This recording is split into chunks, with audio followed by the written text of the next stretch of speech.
Baba Yaga is a witch from Slavic folklore who lives in a magical hut in the forest and either helps, imprisons, or eats those she encounters.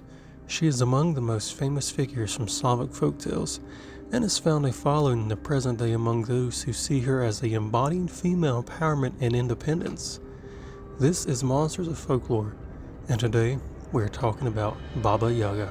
Now, her name is often understood to mean grandmother witch, though this is a challenge and there is no universal agreement on the meaning of Yaga.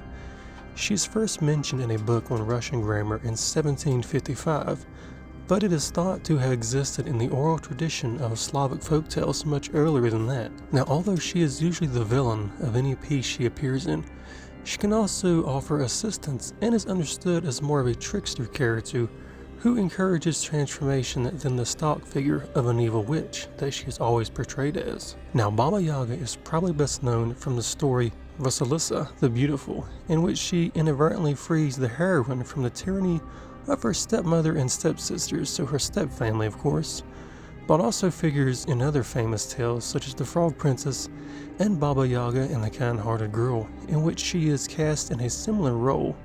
Now, a number of her tales follow the paradigm of the Cinderella story, where she plays the part of the fairy godmother, but with a sinister twist most often. Now, as she lives outside the norms of society and always by her own rules, she has come to embody the concept of feminine power and emancipation in the modern age.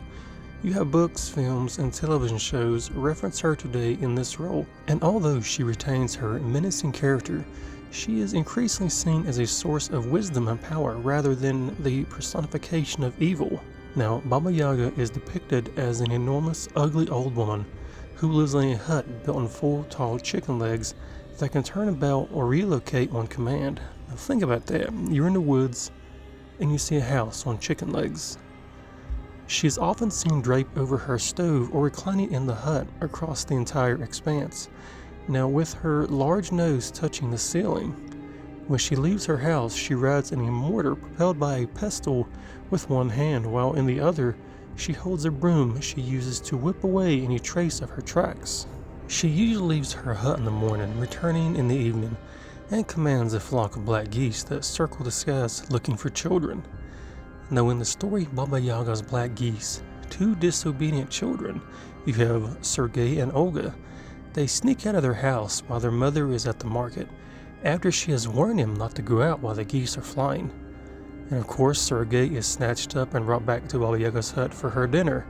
Olga is able to save her brother through the use of magical items, and the two learn their lesson about not listening to their mother. Now, in this story, as in many others, Baba Yaga is a powerful witch who feeds on children. But according to scholar Andrzej Johns in his comprehensive book on this subject now, she may have originally been a Slavic goddess and earth mother.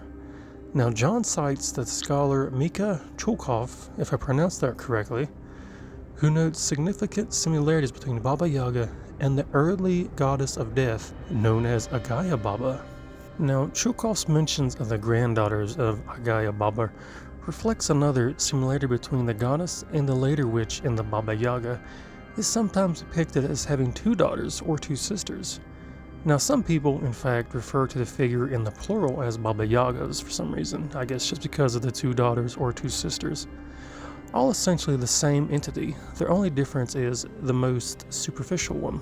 Now, other scholars believe she was initially the personification of nature itself, which can be cruel or kind in turns, or as a storm cloud or a storm brewing, while others have claimed she personifies a plow which injures the earth, of course, to enable the planting, fertilization, and growth of crops. Now, John cites the scholar Matthew Guthrie, who seems to reject the plow theory, which these theories are pretty wild, in favor of the goddess of death theory, claiming that Baba Yaga is the Slavic version of the Greek goddess Persephone. And that was kind of a rundown of Baba Yaga. There's so many different tales and stories. I think I may have actually came across maybe 5 or 6. A few of them I've talked about in here, but the other ones, the stories themselves go pretty into deep detail about different things. But what is your take on Baba Yaga? Have you ever heard of her? And if you have, let me know. Give me your opinion. As always, like the video, subscribe of course. Give me different suggestions. I know some people gave me some suggestions, but they probably have become buried in some of these comments. But if you want to, let me know. But as always, thanks for watching, and I'll see you later.